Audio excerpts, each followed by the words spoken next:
Nagsimula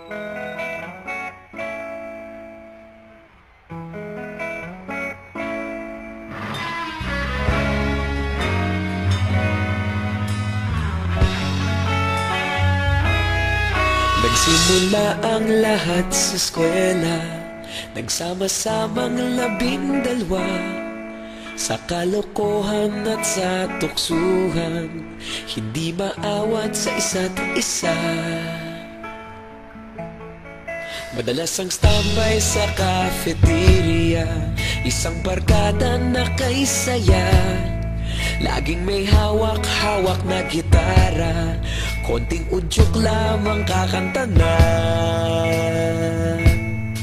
Kay simple lamang ng buhay noon, walang mabibigat na suliranin. Problema lamang laging kulang ang datong. Sana napunta ang panahon? Sana nga ba?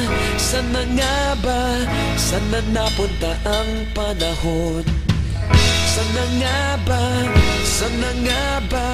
Sana napunta ang panahon? Sa unang ligaw kayo'y magkasama, magkasabwat sa pambobola. Walang sikreto kayong tinatago, okay sarap ng samahang barkada. Nagkawatakan na sa kolehiyo, kanya-kanya na ang nilakaran.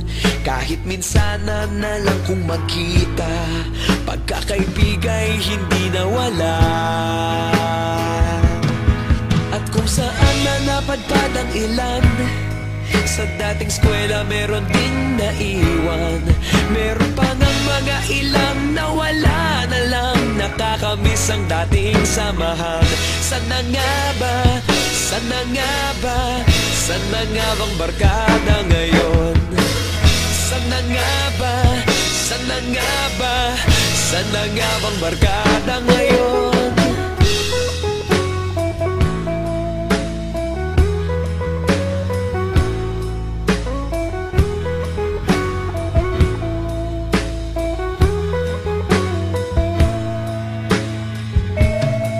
Ilang taon din ang nakalipas, wala pa sa aming tatay na nagsusumikap upang yumaman at guminhawang kinabukasan. Paminsan-minsan kami nagkikita, mga naiwan at natira. At gaya nung araw namin sa eskwela, pag magkasama'y nagwawala. Napakahirap malimutan ang saya ng aming samahan. Kahit lumipas ng ilang taon, magkabarkada pa rin ngayon. Magkaibigan, magkaibigan, magkaibigan pa rin ngayon. Magkaibigan, magkaibigan, magkabarkada pa rin.